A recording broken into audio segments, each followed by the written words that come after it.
हरि के भजत सकल सुख पावे, सुर नर साधुन कह सिर नावे।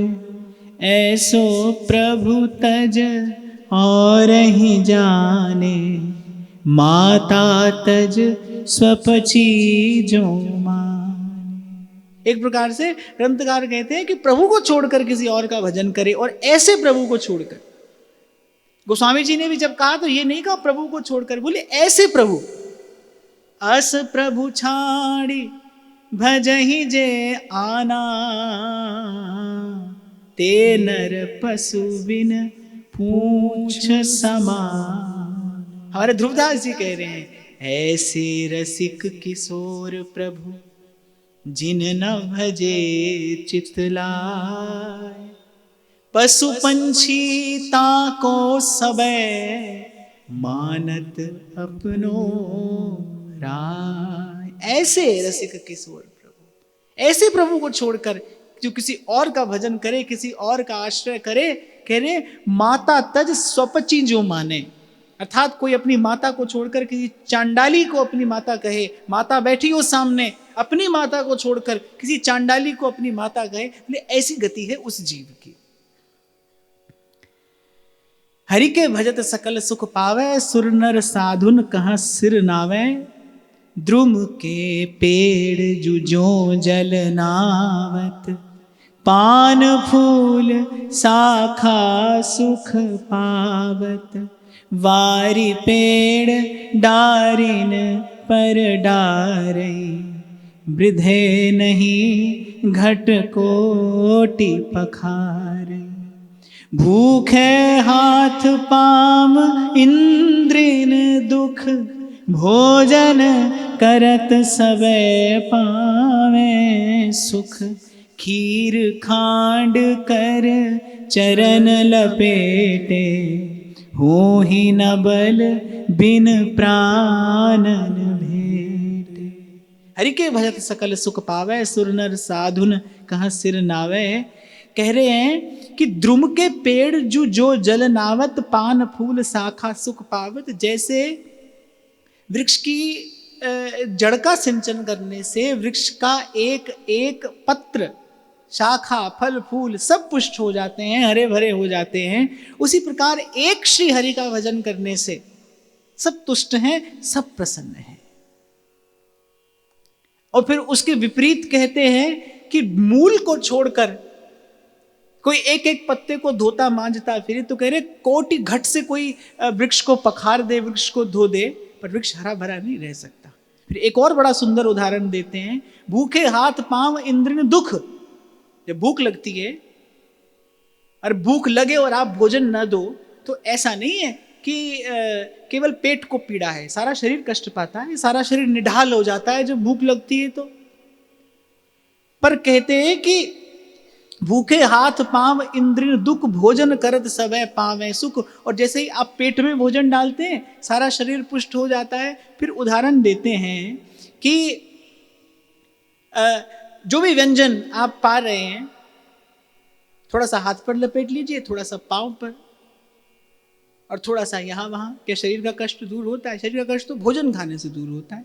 पेट में भोजन पड़ता है, सारा शरीर पुष्ट हो जाता है। ऐसे ही बोले प्रभु को छोड़कर किसी अन्य का भजन करते रहे। पर जहां मैंने आरंभ किया, भाई जीव का अभाव दूर करने में कोई समर्थ नहीं है। स्वामी शरणानंद जी महाराज एक बड़ी अच्छी बात कहते थे, बोले सुख जो है, जिसको आप सुख कहते हैं, सुख दुख का नाश नहीं करता, थोड़ी देर के लिए उसको दबा देता है, भुला देता है। शरीर के किसी अंग में पीड़ा है, अगर वैद्य ने, डॉक्टर ने आपको एक दर्द निवारक गोली दी है, रोग दूर नहीं हुआ, दर्द थोड़ी देर के लिए शांत हुआ है, कुछ काल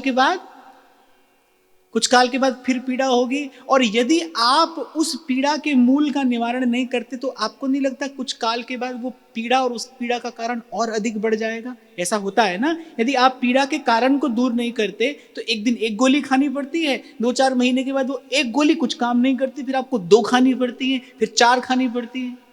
ऐसे ही जो जिसको आप और मैं सुख कहते हैं ना, दुख दूर नहीं करता, कुछ काल के लिए दुख को भुला देता है, कुछ काल के लिए दुख की विस्मृति करा देता है, पर दुख वही है, वो अभाव वही है, दुख का कारण वही है, और वो भीतर ही भीतर बढ़ रहा है, वो भीतर ही भीतर विकसित हो रहा है। फिर कोई समय आएगा जब वो असहनीय पीड़ा का कारण बनेगा। इसलिए समय रहते उस दुख के कारण को दूर करने का प्रयास करना चाहिए। इसलिए आज आरंभ में मैंने आपको निवेदन किया, पहले अपने जीवन के अभाव का अनुभव करिए। जीवन का अभाव आपको ईश्वर की आवश्यकता का अनुभव कराएगा। अभी तो भगवान की जरूरत किसे है? मैं कह रहा था ना उस दिन, किसी ने कहा है कोई जन्नत का तालिब है और कोई गम से परेशान है। गरज सजदा कराती है, इबादत कौन करता है? गरज सजदा कराती है। अभी भगवान की आवश्यकता नहीं है। स्वामी शरणानंद जी महाराज एक और बात कहते थे, बोले जिज्ञासु को तो एक पल का चैन नहीं है। जिसे वस्तुतः सत्य की जिज्ञासा हो जाती है उसे तो एक पल का चैन नहीं है।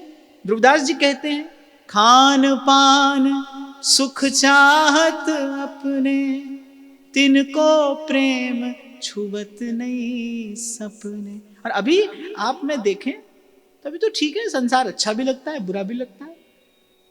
नारद जी भक्ति सूत्र में एक सूत्र देते हैं, तद्विस्मरणम परम व्याकुलतेति। भक्ति का लक्षण क्या है? एक क्षण के लिए अगर भगवान भूल जाएं, तद्विस्मरणम, एक क्षण के लिए, क्षणार्ध के लिए अगर भगवत विस्मृति हो जाए तो उर अंतर परम व्याकुल हो जाता है। और बुरा मत मानना, पर अभी तो आपका मेरा मन भजन में व्याकुल होता है। जब भजन में बैठते हैं तो मन व्याकुल हो जाता है। सत्संग में 2 घड़ी अधिक बैठना पड़ जाए तो मन व्याकुल हो जाता है। माला करते हो, यहां बैठे वहां बैठे, ये सोचा वो सोचा, ये मन व्याकुल ही तो है। अभी तो भजन में मन व्याकुल है, अभी तो सत्संग में मन व्याकुल है।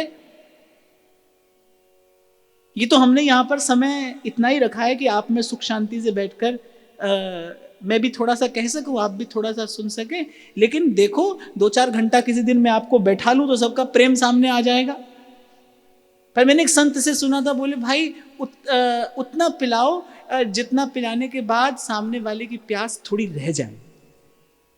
माने इतना ही पिलाओ कि सामने वाले में प्यास बनी रहे। पर 2-4 घंटा में बैठा दूं तो देखो, आपको नहीं कह रहा, मैं तो स्वयं से कह रहा हूं, मैं अपनी बात भी कह रहा हूं। तो अभी तो भगवत स्मरण में व्याकुलता है, अभी तो भगवत स्मरण से व्याकुलता है। पर वहां कह रहे तद विस्मरणम परम व्याकुलते। वैसे भी क्रूप व्यक्ति को दर्पण के सामने आना अच्छा नहीं लगता। क्रूप व्यक्ति अगर जीवन भर बचने का प्रयास करता है तो केवल दर्पण से बचने का प्रयास करता है, क्योंकि दर्पण सत्य कहता है। ऐसे ही इन महापुरुषों ने भक्ति की जो कसौटी दी है, अभी आप और मैं उस पर उतरने योग्य नहीं है। उतरेंगे तो अपनी कुरूपता का बोध होगा। हाँ, कोई समर्थ हो, कोई इस सत्य को झेलने की सामर्थ्य रखता हो, तो मैं कहूंगा ऐसे व्यक्ति को इस कसौटी पर जरूर स्वयं को उतारना चाहिए और नित्य प्रति उतारना चाहिए। क्योंकि पूर्व में मैंने आपको कई बार निवेदन किया, वस्तु का न होना अच्छा है, पर वस्तु होने का भ्रम होना अच्छा नहीं है। भ्रम आपको वस्तु की प्राप्ति से सदा दूर रखता है, दूर बनाए रखता है। साक पत्र द्रुपदी कर लइयो, त्रिपत भयो हरियापुन कहियो। 10,000 ऋषि तृप्ति भये तब, कथा दुर्वासा की सब। ऐसे प्रभु तज आन न भजिए, श्रवण कथा मनसाहु न भजिए। उदाहरण देते हैं, साक पत्र द्रुपदी कर लइयो, त्रिपत भय हरि आपुन कहियो। एक कण द्रौपदी के यहाँ पाया और सारी त्रिलोकी तृप्त हो गई। भगवान ने प्रकट दिखाया लीला में कि मैं ही मूल हूं, ये सब मुझ में है, मुझी से है। हमारे व्यास जी भी कहते हैं, राधा वल्लभ मूल है, सब है फूल दल डार। व्यास इन्हीं ते होत हैं, अंश कला अवतार। अब मैं विचार कर रहा था महाराज जी कि मुझे लगता है जब श्री चतुर्भुज दास जी महाराज ने इस ग्रंथ की रचना की होगी, उस समय भक्ति विमुखता बहुत बढ़ गई होगी। तभी उन्होंने बार बार प्रत्येक प्रसंग में इस बात पर बड़ा बल दिया है, शाक्त के संग से दूर रहने को बार बार कहा है। और मुझे लगता है हर थोड़ी सी देर के बाद वो स्मरण करा देते हैं कि ऐसे प्रभु तज आन न भजिए। और मुझे लगता है कि ये स्थिति तब भी थी और ये स्थिति तो आज भी है और सदा रहेगी। जीव अपनी इच्छा के ही अधीन है, अपनी कामना के ही अधीन है, और जहां उसे कामना पूर्ति का प्रलोभन दिया जाए वो उसी द्वार पर जाकर खड़ा हो जाता है। वह शास्त्रीय अशास्त्रीय किसी भी बात का विचार नहीं करता, क्योंकि कामना के उस लोभ ने उसकी मति को अंधा सा कर दिया होता है। वो विचार ही नहीं कर सकता नीति क्या है अनीति क्या है, उचित क्या है अनुचित क्या है, मेरा हित क्या है और मेरा अहित क्या है, वो इसका विचार ही नहीं कर पाता।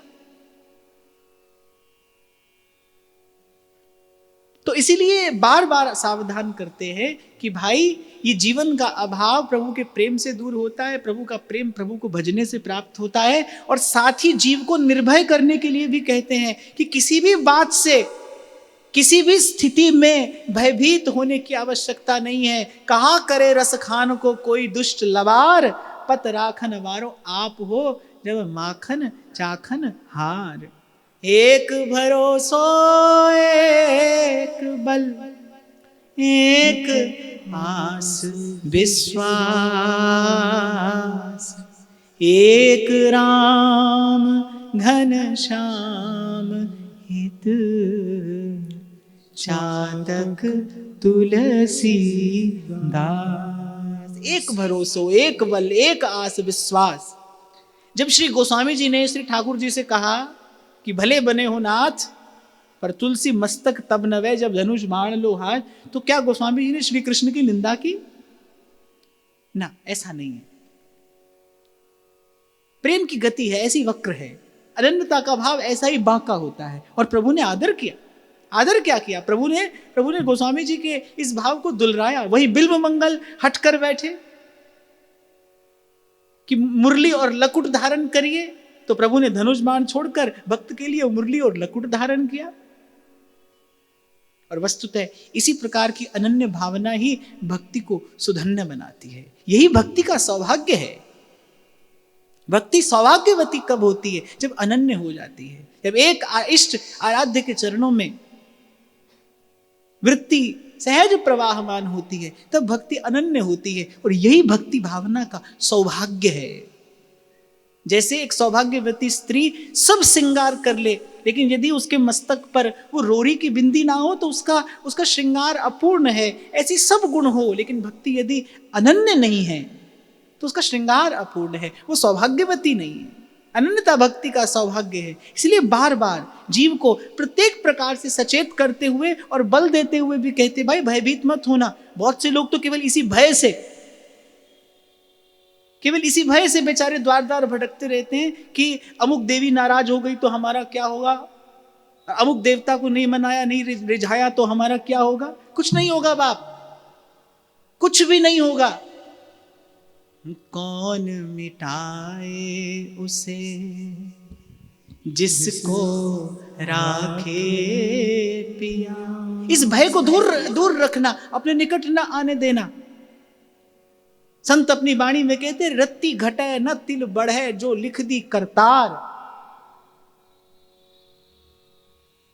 सब संशय दूर करके केवल इसी भाव का दीपक और अंतर में जलाकर ये जीवन हरि को भजने के लिए मिला है। और ऐसे नहीं समझ में आए तो पहले गाता था मैं कहता डंके की चोट पर ध्यान से सुनियो लाला, अपना हरि है हजार हाथ वाला, वो दीन दयाला। हरि है हजार हाथ वाला। गाएंगे? मैं कहता डंके की चोट पर, मैं कहता डंके की चोट पर ध्यान से सुनियो लाला, अपना हरि है हजार हाथ वाला, वो दीन दयाला। हरि है हजार हाथ वाला, अपना हरि है हजार